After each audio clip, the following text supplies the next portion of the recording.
We're going to be doing the treadmills with Public Safety Medical. We will be going out to their facility that's off of East 75th Street over by Community North. This is Rhonda Gallagher, Jen, is it Shreves? Yes. And Dr. Moffitt.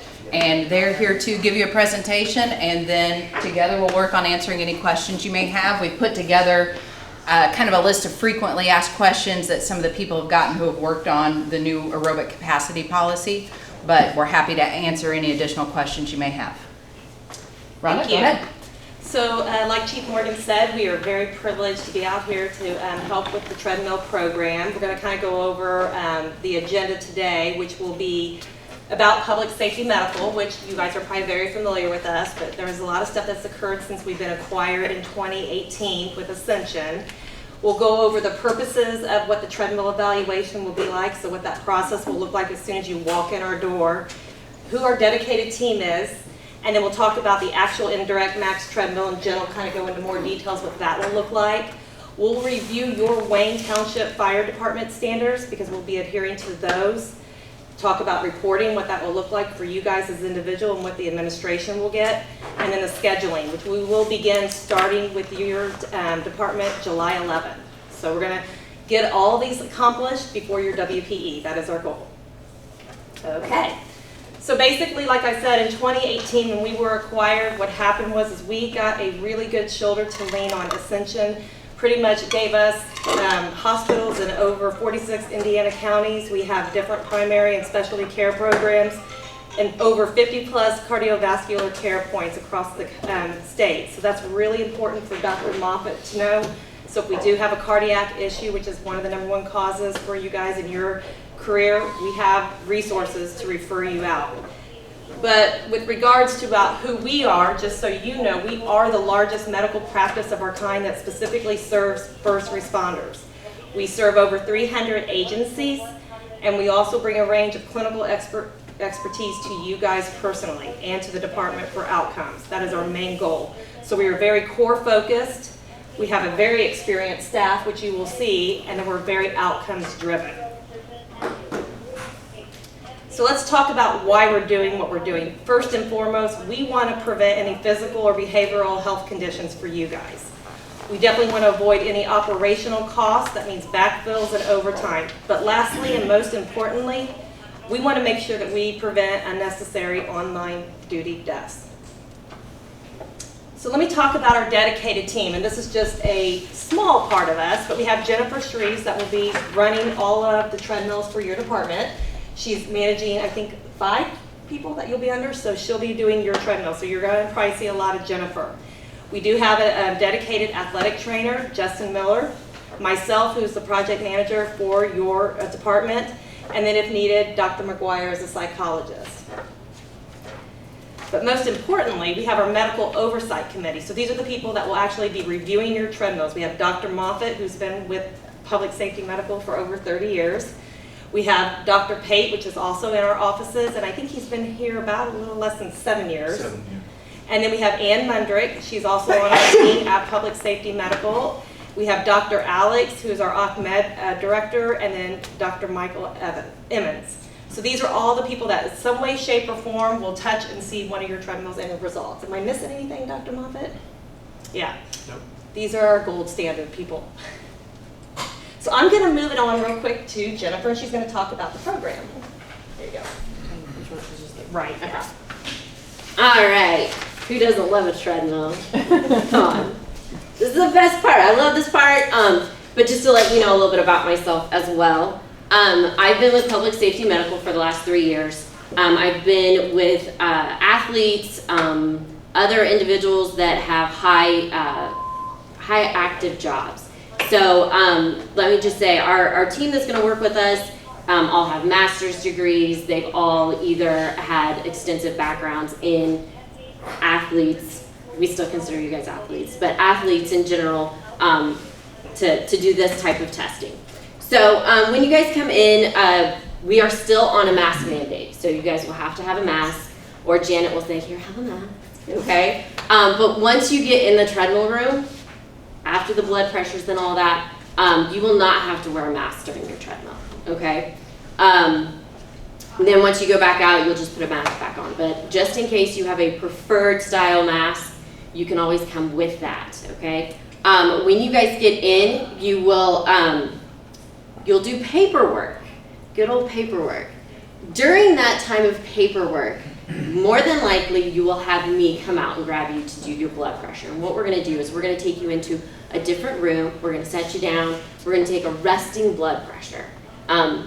Just to give you a little idea, if you pass our standard, which will be on the next slide to start the treadmill test, you'll go back out, finish your paperwork, and at your time slot, you'll go and do your treadmill, okay? If you are a little high and we can't start the treadmill, we're gonna let you sit in that room and just relax, calm down a little bit, and we'll take it twice, okay? Our goal is really honestly so that you can get going, so if it means you need to sit in a dark room or whatever, we'll let you calm down and get going, because nothing can get your blood pressure going like 465 traffic, right? So we'll definitely let you guys sit down and take that time to chill out a little bit before the treadmill. So what's gonna happen after you get your paperwork, your blood pressure taken, you'll go into the treadmill room. And they'll get you prepped and ready to go. But your paperwork is gonna be the HIPAA form. We're gonna have to let you guys sign off that you're gonna send your stuff to the Clinic, it's Proactive Med Clinic. So those will be kind of like the forms.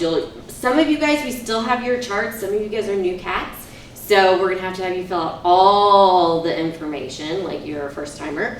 So sorry about that. But for most of you, you'll have to sign a HIPAA form that sends that stuff back over there as well, okay? So we understand that you guys are going off of the MET scoring for your treadmills. So you will be given that MET score. You will also be given that paper in front of you. When we go through your times, what we're doing is we're giving you a rundown of how well you did. Heart rate, recovery rate, your VO2, where that ranks you as a male or female for oxygen consumption and utilization. Now, some of you guys are gonna be like, why aren't we doing direct maxes? For the time being, to be able to get you guys in for your WPEs, we had to go with indirects so that we could get this done and you guys should stay on time, okay? Yeah, I think, you know, one of the things that, in any machine, we use the machine, what's the name of what type do we use? What's The Parvo. Parvo. Well, the Parvo is the one that is used by astronauts, Olympic teams and stuff like that. And one of the biggest concerns that we had is for the safety of the individual patient or firefighter, is to make sure that we're doing the appropriate methodology for sterilizing. And the sterilization is very intense for this particular procedure. And even at that, there was some concern that there may be potential transmissibility in like a COVID type of situation. So because of that, we elected not to do that for your safety. We have been doing what's called an indirect max, which is basically coaching you to max heart rate when you feel like you cannot go any further. And at that point in time, you can stop the test. But it was done, we made the decision because of the safety, because of the complexity of the sterilization. One of the opportunities we had, and it was to say we needed to buy a $50,000 sterilization piece of equipment. So that was not on the table for us to do that. But hopefully next year we'll be able to return to the more direct methodology that you're accustomed to. But again, this decision, in conjunction with Chief Morgan and the discussion with the department, was to make sure that you remain safe with regard to transmissibility of mini COVID. It's a different piece of equipment. It does do the same thing, but the way it is hooked up to the machine, it does take a little bit more sterilization than the direct measurement that you guys use. So that was the difference. We'll go over that in the next slide, kind of like how we break that down. But the next thing is the aggregated data.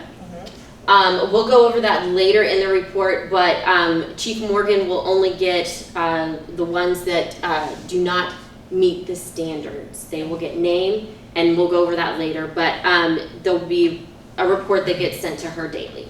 So that's how that works. But anyways, The treadmill. So you'll take a resting BP, you'll come in, and I like to warn everybody about this because being the only female in the fitness department, I don't like shaving, okay? So make sure you guys get your lawnmower 3000s and start shaving up, but you'll get in there and you'll get prepped, okay?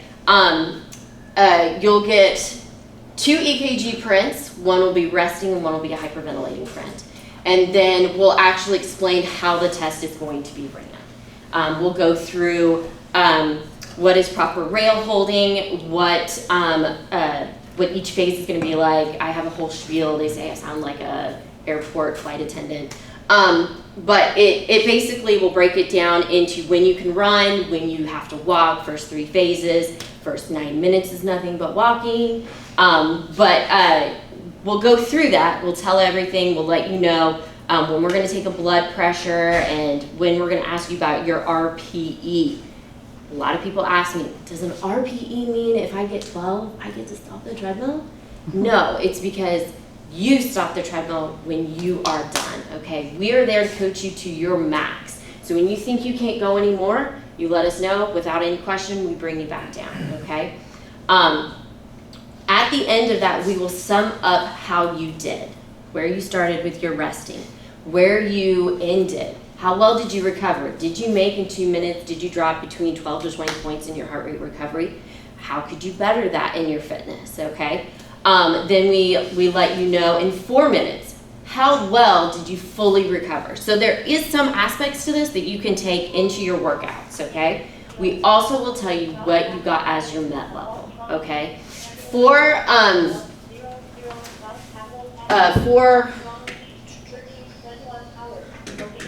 your standards, your goal is 12 METs, honestly.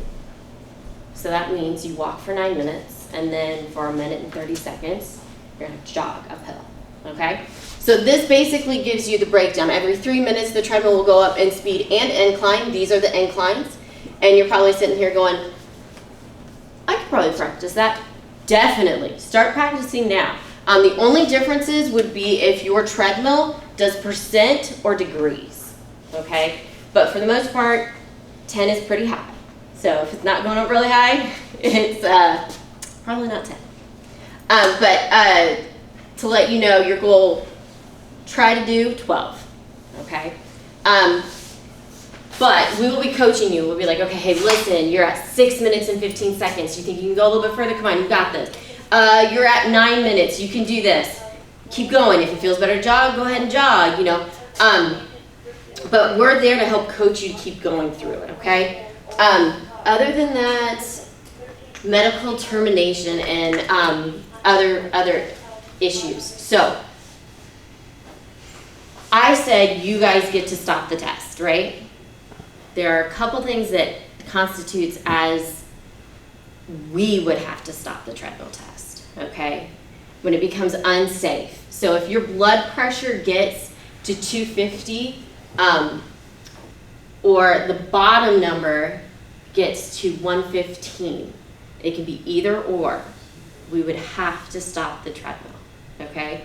So you may sit there and say, but my blood pressure was 192 over 120. I would still have to stop the treadmill, okay?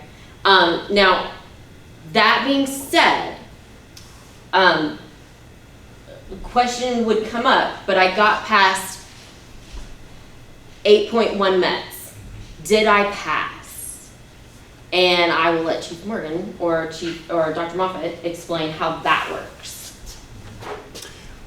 Well, the issue is, you need to get credit for what you've attained, okay? And based upon that, if let's say that you're over 8.1 METs, but then more towards the latter part of that stage, your blood pressure hits 250 on the systolic or 115 on the diastolic, you're still going to have a score that is within the 8.1 to 10 MET range. If you're at the 10.1, then you would get that particular score. You get what you achieved at that point. Now, if for say your blood pressure was 250 over 115, what we know in firefighting, and when you're on the fire ground with your SCBA on, you're going to be over, in many instances, 100% of your max heart rate.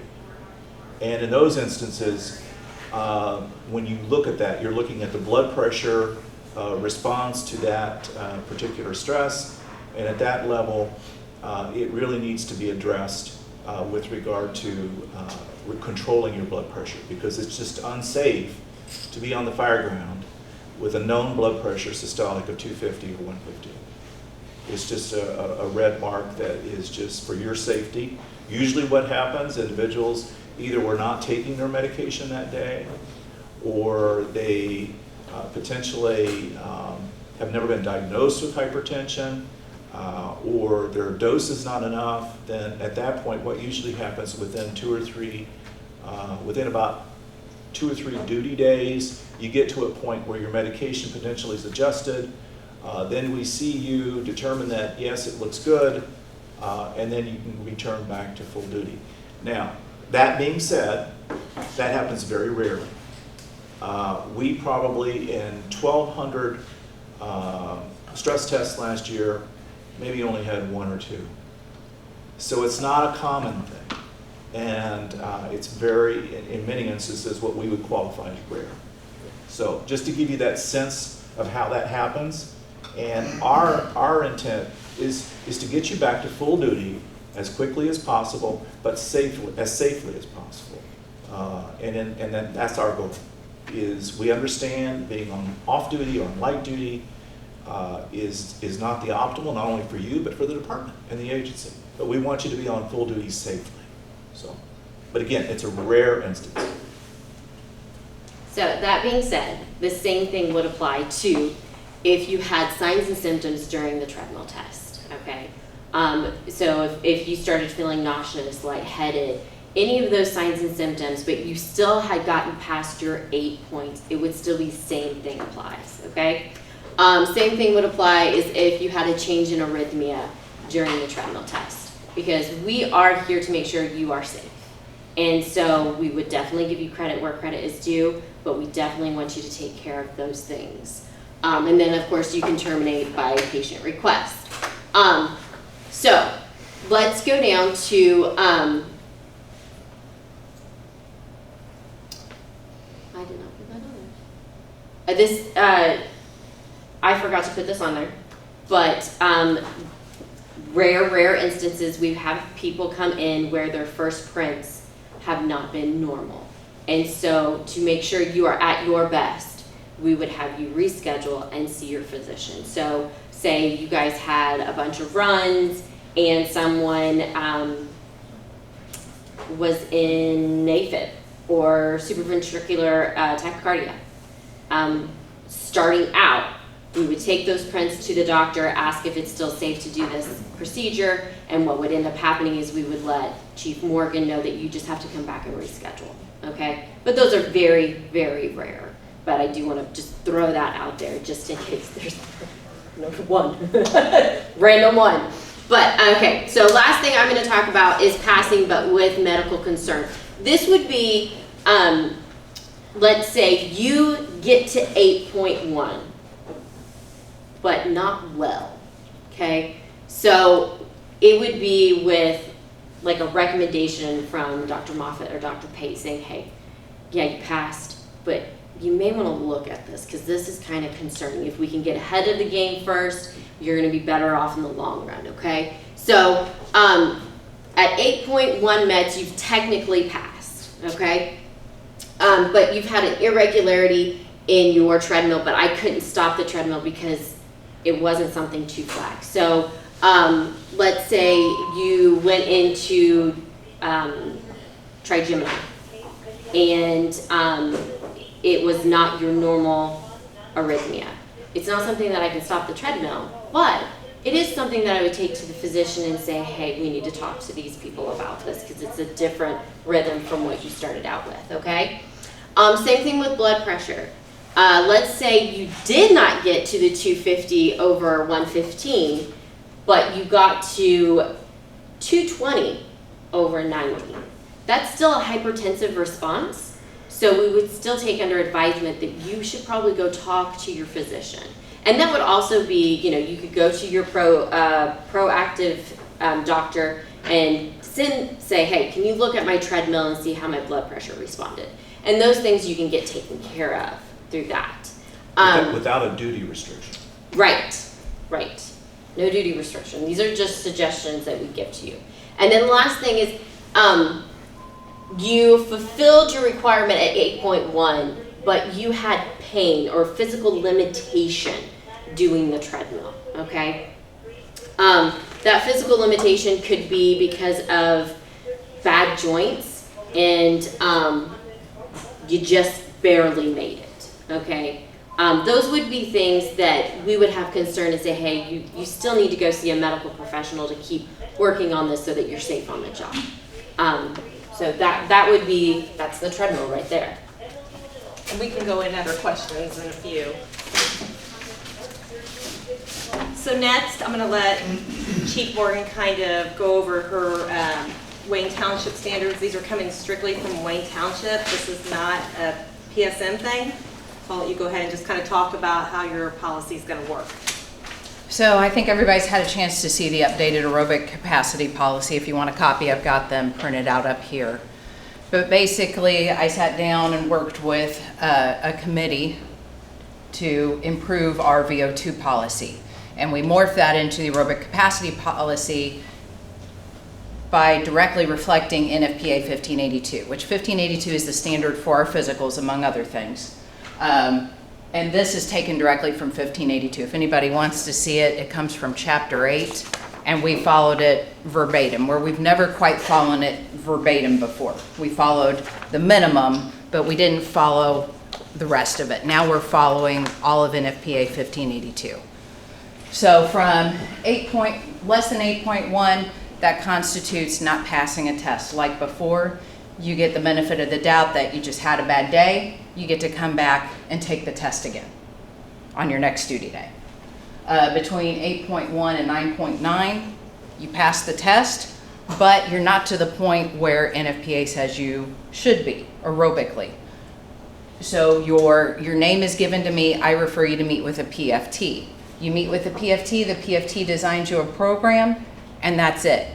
You're on your own to whether or not you follow the program. That's a personal decision that you need to make. Or you have the option, if you want to pay for an outside trainer, not a problem.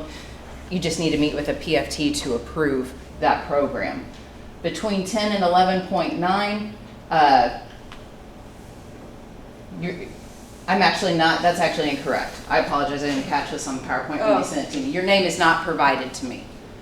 They give you a flyer that I put together on what we offer you to improve your aerobic capacity, along with any additional information that Jennifer wants to provide to you, any other options that Public Safety Medical might offer, and that's it. From there, I just get numbers of who's in this range, but I don't need to know who is in this range. And that's directly following NFPA 1582. It says that a firefighter shall be counseled to improve their fitness. So that's how we're counseling you to improve your fitness, is giving you information on what programs we offer to help you improve your aerobic capacity. If you achieve 12 METs, fantastic, or greater, that's where the standard says you should be, and nothing else is done. Is there any questions over that? Do METs correlate to VO2 numbers in some way? They do. Jennifer, do you want to speak on that, on what a MET is? So your MET is a unit of actual work. So what we do is we take how much, in theory, if you did a direct max, it would be how much oxygen you utilize. And from that oxygen you utilize, you can take an equation and divide it by 3.5 to find out your technical workability, your work rate. And that gives us your MET. So it really pushes from how well you utilize oxygen. So if you take your score, how we used VO2, how it correlated, NFPA has always said METs. How we ended up doing VO2, I'm not quite sure. That was a decision made well before my time. But in getting back to trying to follow NFPA completely, we wanted to use NFPA terminology, which is METs. But how the VO2, how the 28 was determined before, was taking that 8 METs and multiplying it by 3.5. And again, how we arrived at 8.1 is because the standard actually says you need to be above 8 METs, not at 8 METs. So that's why it's now 8.1. Any other questions? Okay. Okay. So I'm going to go into reporting. This is what's going to be the actual reports that you guys will get versus what the health and safety chief will get. So the aggregate data is just basically everybody. We pull it together. There's no names, no identifications, and then it'll divide you guys out by where you guys are. And she'll get like 40% of you guys were 12 over is what it'll probably end up looking like. We can correlate that to your blood pressure, to your BMI, everything. So the administration's only going to get aggregate. There'll be no names identified. The only time the data for individuals who are below that 8.1 METs, that will be given to Chief Morgan with the actual name and the MET score. So she'll have that for anybody that's below the 8.1. She will also get the names only for the 8.1 to the 9.9, but she won't get your score. Does that make sense? And that's just the preference of your department, and we'll adhere to that for that testing. And then, of course, Jen and her team will be giving you guys your individual rankings, which is that sheet there for men and women and where your percentile is, and also your MET value score. So you'll know when you leave PSM where you rank from less than 8.1 over 12. Does that make sense? Okay. And then the scheduling, how this will work is, again, like I said, we'll start Monday, July 11th. All the battalion chiefs have the schedule, I take it? We're working on it. We've got to change some things up. Okay, So okay. what you guys see right now isn't the way it's actually going to be, but we're still adhering to the times. Good, good. So yeah, we'll get you guys there, everybody 30 minutes prior to your actual treadmill start time so we can get you namaste into a good blood pressure zone. And just to say, you don't have to arrive 30 minutes earlier than your time. That's built into the time you're told to Right. arrive. So just arrive at the time you're told. Okay? And you'll be good. Don't worry about the 30 minutes. Yeah, so the schedule's already set before your, I think, the second or third week of September before you start your annual WPE, which Dr. Moffitt wants you guys all to be cleared medically before you even attempt to do that. So that's why we're starting July 11th and getting all 200 of you guys in and getting you rolling with that scheduling process. So please see your administration for that. And then this is where we kind of got together and did some frequently asked questions that we thought may apply, and I'll go ahead and just kind of go to the first one. If a firefighter is shown to have heart issues, will they be put off the job? Okay. The general rule is that most cardiac conditions you can return to full duty. It just means that there's a treatment required or an evaluation required. We have had individuals that have had heart attacks that go back to work full duty. We've had individuals with cardiomyopathy that ultimately return to full duty. We've had individuals that had a cardiac arrhythmia that ended up having an ablation that returned to full duty. We've had individuals with AFib that get ablated and return to full duty. So these days, most cardiac conditions, you're able to return to full duty. The most important thing, though, is to get it treated so it doesn't end up in sudden cardiac death on the fireground, which is a catastrophe. So the concern in the past years, based upon cardiac issues, is that it's career ending. It is not career ending in the majority of circumstances. So that, I think, should be, the straight from us. We've been doing these evaluations for over 30 years. And what we see now in the ability of firefighters to return back to the fireground is night and day difference from in the early 90s. So we're in a good technical time with regard to cardiac issues. And again, we understand and know, and I've seen it, I've had, unfortunately, many cases of telling individuals that this is not consistent with going back to full duty. But that is happening rarely these days because of the treatments that are available. So. And then the second question is, why are we using meds? Can't we just walk for 10 minutes and at least we should be good? And I think that was kind of posed by Chief Morgan. So you must have heard this many times. Yes. But METS is the standard that we will be providing you for the NFPA guidelines. And do you want to add anything to that, Dr. Moffitt?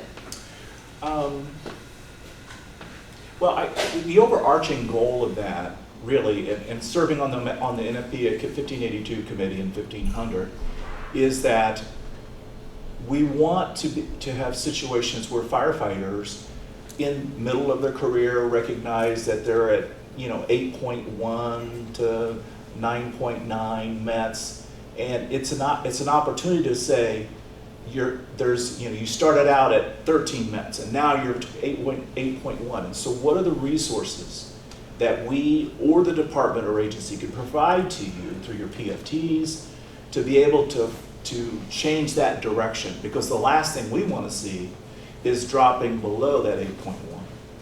And it's kind of a red flag that's thrown that says, what can we do to provide service to you and support for you to be able to not get to that point. So. Why not a sliding scale like the military for age and or gender? Yeah.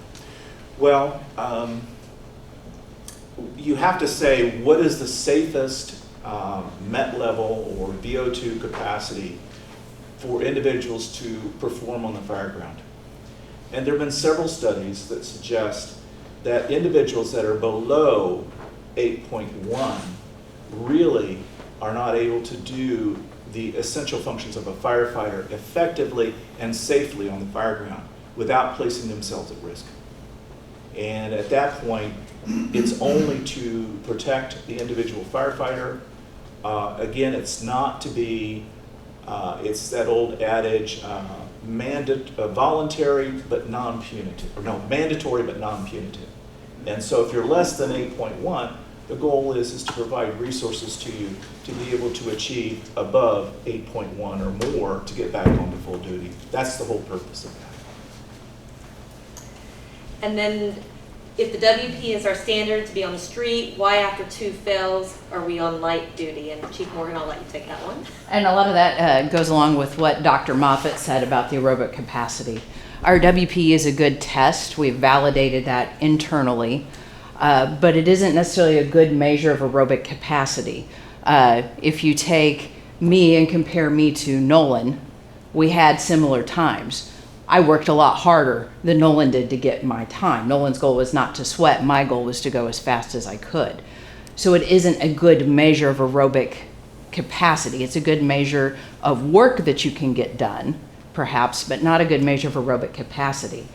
And Dr. Moffitt might be able to expand on this more, but that aerobic capacity is important because, as you mentioned before, we often can exceed our predicted max heart rate on the firegrounds, and the older we get, the more work that is on our heart. So this is a measure of how well our heart is working and a good measure of longevity for us. Yes. Dr. Moffitt, do you have more to add to that? Yeah, I think the VO2 or the oxygen carrying capacity is really important because what it suggests is that your heart is not effectively pumping, that you are deconditioned as compared to a higher level VO2, and your heart is not working at its maximum performance, nor is your cardiovascular system. So that can be treated with endurance training, with interval training with regard to increasing oxygen carrying capacity. Sometimes we see it. We've seen a lot of decreases in oxygen carrying capacity in the last 2 years because of COVID. Some long haul patients that are now suffering from decreased oxygenation capacity. So again, it's an effort to provide the best recommendation to your PFT to help you to maintain or improve your cardiac condition.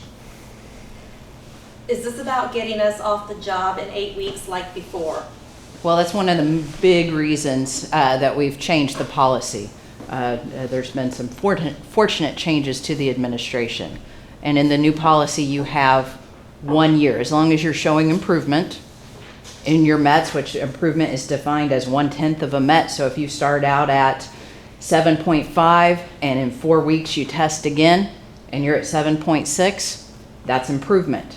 And you have 1 year to get to the 8.1. Now granted, you will have to work light duty, but you still have a year before you're looking at not being able to be on the job anymore. And that mirrors our limited duty policy. So the goal is to get people back to work, not to put people off the job. We weren't hired in with this test, so why do we have to do it now? And again, with that, I'll reference 1582 as well. 1582 also has a standard for new hire physicals along with incumbent firefighter physicals. And with the standard for new hire physicals, aerobic capacity testing is not a part of that standard. So we don't do that for incoming folks as a part of their new hire. But what we are doing is and it's been done since, I believe since I've been in the office, with any new recruit class, before they come out on the street, they have to take, at the time, the VO2 test, now the aerobic capacity test, to pass that test before they're out on the street for us. Is this about our VO2 or is it about our heart health? I think it's both. It's really both. There's so much miscommunication or misinformation with regard to aerobic fitness and cardiac fitness. And the real role, because of you all working at max or sometimes super max with regard to your oxygen carrying capacity, is to give you the best information that we can on how to maintain that or improve it, so that the goal is that you get to your 32 years, you get your 3-year drop, and then you make your own decision on when you want to leave the job on your own terms. So if we don't start doing that in your 40s, we don't, at that point we're telling you this is a situation that's worsening, and we don't want you to get to 55 or 28 years on and have to stop because of that. Because this will happen. There is a curve that you're on where your oxygen carrying capacity keeps going down. So. Why do I need to meet with a PFT if I pass the test with an 8.1 but less than 10 and I'll let you take this? And again, that's referring back to NFPA 1582, and what the standard says is that above 8.1 but below 10 METs, the firefighter shall be referred for counseling and be put on a mandatory program to improve their fitness. That's not quite verbatim, but that's pretty close. So how we are interpreting that, how we looked at that as a committee, is that a PFT, that a person would be required to meet with a PFT, that PFT would design the program, but then it's up to the individual to follow that program. In the end, you are responsible for your own fitness. The next one is, are we going to be allowed to hold onto the sides of the machine because of the incline? And we have a little picture here for you, and Jen can kind of give you an idea of what that will look like. But this is standard, how you guys can hold on to the treadmill. We don't want you to be gripping it on for dear life, but I'll let you explain for balance issues. So holding on with an indirect max gives a over prediction of your VO2 or MET level. So by not holding on, which is the standard we are holding on to, it actually gives us a better and more accurate way of predicting that VO2 without taking a direct measure. What we have is 2 pictures, and those 2 pictures show that the only time you are allowed to hold onto that rail is when I'm taking a blood pressure. So you have a fixed arm position so that you don't fall off. When, or if you lose your balance, you can tap on, but once you have your balance or I'm done taking your blood pressure, you need to let go. Are there any questions on that? And then how do we know that everything is going to stay private and no names will be given with the scores above 8.1? Well, that's my job primarily, and that never happens because I will never give anybody any personal information unless it's stated where we're at with the record with your, can't even say the word. Our policy. Your policy. Yeah. So anybody that falls beneath that 8.1, obviously you did not pass with that level. You're going to need to we'll give that information, and anything between that 8.1 to 9.9, we'll just have a name attached with some counseling information. Right, and that's just so I know, so I ensure that the proper follow-up has taken place, so policy's met. And it's defined in policy now what information I get and when I get that information. It's I believe it's section F on the end of what's now chapter 25. And the only reason why I need the number, if you're below 8.1, is I need to know that you're making the appropriate improvement.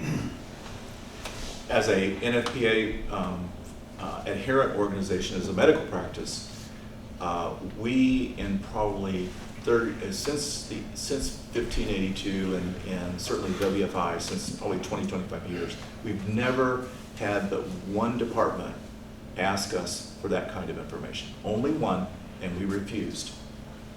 We will not, if a department leans on us for that, like I say, only one department in 30 years ever did that, and they've never done it since. We will not provide that information. That is your information. Any thoughts on COVID heart issues? Are we taking any of that into consideration? So Dr. Moffitt, I'll let you speak upon that. Okay. With COVID just in general. Yeah. You know, I think our experience, I mean, obviously we've seen hundreds of cases of COVID in the last 2 years. We have seen a fair amount, probably what I would consider in the 2 to 3% range that end up with some long haul symptoms. And we've had a couple of individuals that have ended up having huge problems with cardiomyopathy. But the overwhelming majority are improving. And oftentimes the long haul symptoms are 6 to 9 months, but you could still work, whether it's this fogginess, you know, the COVID fog or something like that. But if you didn't have any cardiac involvement, then, you know, we're really not seeing much for long-term issues with the heart. The earlier concerns over all this inflammation and all of that were really overestimated. And what we're seeing now is just, you know, in the very rare instance where someone will have a COVID heart issue that prevents them from going back to duty. Why the incline protocol? So, with the incline protocol, and some people can kind of debate it, but we're looking for a protocol that will put you to the max, just like in your job. You go from sitting to running to your truck and fighting a fire, or running to a call. So when we start the protocol, you don't have a warm-up. You basically have about 30 seconds for us to make sure that leads are correct, that there's no significant artifact that we would need to prep you.